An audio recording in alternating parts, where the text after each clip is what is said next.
We are going to move into some supplemental vocabulary that we will use to build some very important expressions that you're going to have to use with just people in general.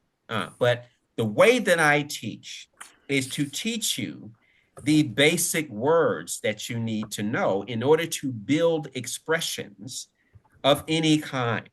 Because if you understand the base words, then you can say almost anything that you want if we understand the way the expressions are built. So let's start with some basic words. The first is a question particle, because in Thai, when you ask a question, the question that you are asking will be determined by the question particle that you choose to ask it. When you want to ask, how much is something? For example, if you go to the market and you want to say, how much is that? You can just use the question particle, เท่าไหร่? เท่าไหร่? Make sure you're repeating after me. เท่าไหร่? Now, if you can't make that rolling sound, that's fine, because colloquially, even Thai people just say เท่าไหร่? เท่าไหร่ ครับ? Keep this in mind, because this is going to be used in something that is not related to shopping today in this lesson. The next term that we want to be aware of is the term for age.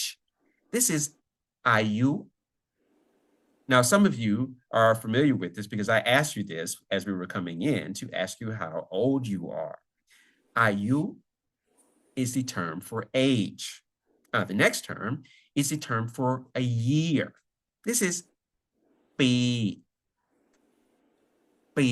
This also uses that same letter that we talked about. That is not a B, it is not a P, it is somewhere in between. So it is ปี. Now the next term is a pronoun. This is for I or me. This is for those who present as masculine. This is ผม.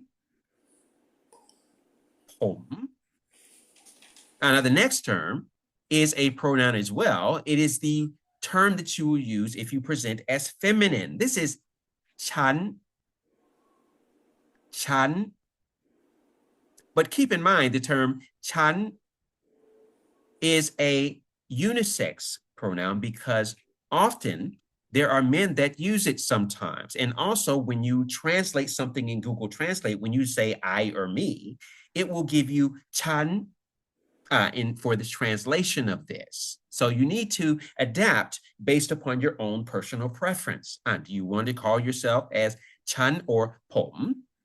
It's open, it's entirely up to you. But typically men say ผม and women say ฉัน.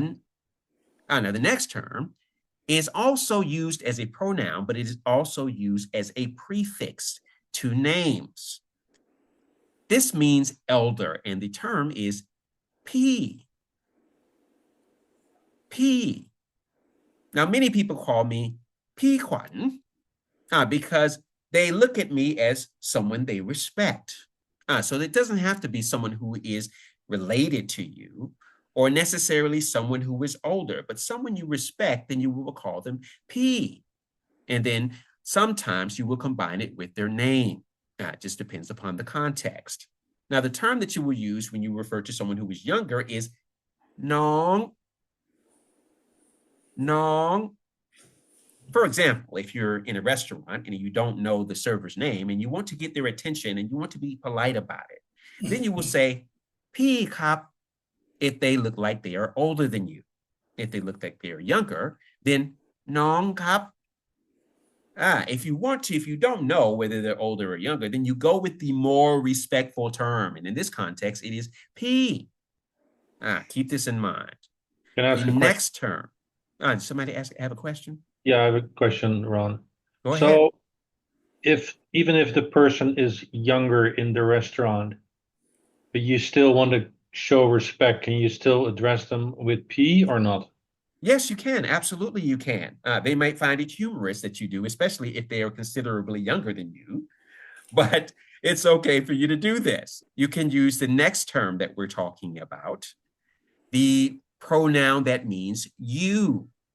This is a respectful term. Whenever people use it, they put it in advance of something in order to make whatever they're saying to you more polite. This is kun, kun.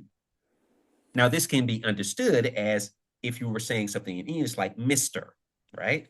Then this basically plays that role in Thai. So, kun kwan is a respectful way of referring to me if they're using my nickname. Now, the next term is the word that means name. This is chu. Chu. We'll talk about how to use this later, but I want you to be familiar with this word and also have some practice pronouncing it. Chu. Now, in Thai, I want to remind you that when you learn a word, you must learn the tone as well, because in Thai, tones are extremely important to the meaning of a word. In English, we didn't have this issue. So we didn't learn the tones, and the tones didn't matter. But when you learn a word in Thai, you learn not only the phonetic pronunciation, but also the tone, because there are many words that have a similar or an identical phonetic pronunciation, but a different tone. This is why you have to always pay attention to this and try to maintain the tone whenever you say the word again. If you hear yourself saying the tone wrong, then go ahead and correct yourself until you get used to the proper pronunciation, and then it will become a natural way for you to communicate that word. The next term we want to be aware of is the term for heart. This is jai. Jai. Now, the term heart doesn't necessarily mean the physical heart, because in Thai, the heart or jai can represent the emotional center of a person. This is why you will hear the term jai in many terms that describe feelings. The next term we want to be aware of is the term for can. This is die. Die. Now, this can mean can, but it can also be used in other contexts to just mean okay. But the base meaning of this is can, die. The next term is to remember.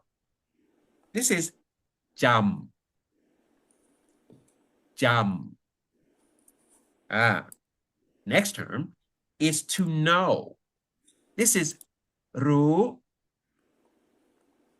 Ru. I want to see those mouths moving. Make sure you're practicing this.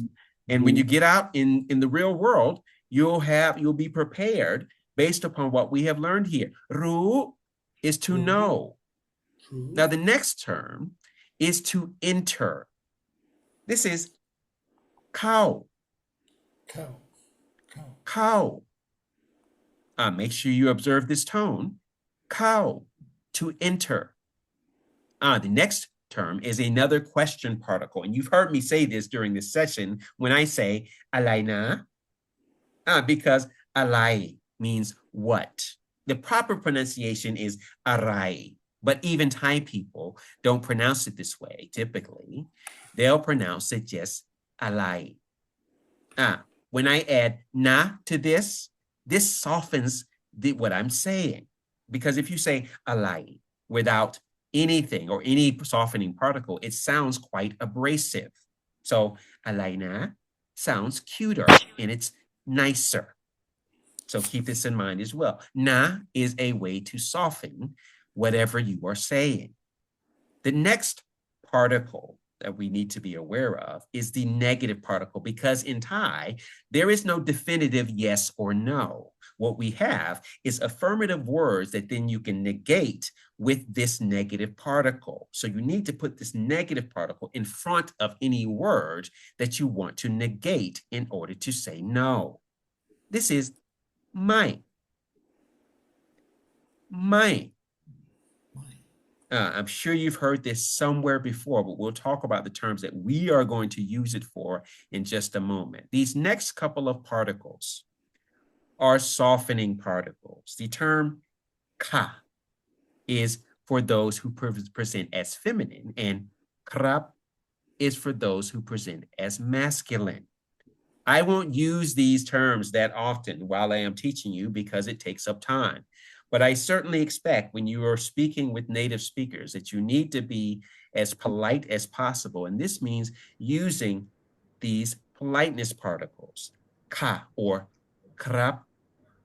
You may notice that sometimes it is pronounced with a sort of relaxed pronunciation, pop, without that rolling sound, but this is fine as well. Now let's put these together with these important phrases that you're going to need to use, and I expect you to use, especially here in class, every time we come in here and study together. If I ask you a question and you don't know, what you're going to answer is ไม่รู้ because to know is รู้ and to say you don't know, you need to negate the no. So you need to say ไม่รู้ keep this in mind. The next phrase that you may use, you definitely will use when you are talking to Thai people, is I don't understand. The way that you say this is ไม่เข้าใจ. Now, this is composed of three of the terms that we just discussed. You have the negative particle, ไม่. Then you have the term for to enter. This is เข้า. And then you have the term for heart, which is ใจ. Because in Thai culture, if you have come to understand something, it has entered your heart. ไม่เข้าใจ is I don't understand. If you understand, then you would say เข้าใจ. It has entered your heart, so you understand. ไม่เข้าใจ if you don't understand. The final phrase that you definitely will use with me here is when you don't remember something that we talked about, that we've studied already, and then you're, well, you know what, I can't remember that. I don't want you to say it in English anymore. I want you to say จำไม่ได้ because จำ is remember. And in this context, you need to say that you can't remember. So you need to say ไม่ได้ because ได้ is can, and you negate that and say can't by saying ไม่ได้ so จำ and then ไม่ได้ จำไม่ได้ครับพี่ จำไม่ได้ครับครู is what you'll need to be saying to me if you don't remember. From now on in this class, these are the terms you need to use, okay? All right. Now let's talk about a couple of things that you will need when you're talking to Thai people when you first meet them. Often what they will ask you is, what's your name? The way that they ask you this is they take the term for name and just add the question particle for what. So ชื่อ is the term for name, and อะไร is the question particle. So they add that at the end of it to ask, what is your name? ชื่ออะไรครับ? Or they might put the คุณ in front of it to be more polite. คุณชื่ออะไรครับ? Now, when you answer this question, you can just say your name, or you can be more correct and say the word for name first and then say your name. ชื่อรอนครับ ชื่อรอนครับ is the way that you will say this, okay? The next thing that Thai people might ask you is, how old are you? The way that they ask this is they simply take the term for age and then add the question particle for how much. So what they're basically asking you is, how much of years do you have, right? How much of the years in your age? So the question is, อายุ เท่าไหร่? Make sure you're repeating after me here. อายุ เท่าไหร่? อายุเท่าไหร่? In order to ask, how old are you? Now, when you answer this question, you can just say the quantity in your age and then follow that up by the word for year to let them know you're giving the quantity of years. So in my case, I would say 50 ปีครับ. To be more correct, you can go ahead and say อายุ 50 ปีครับ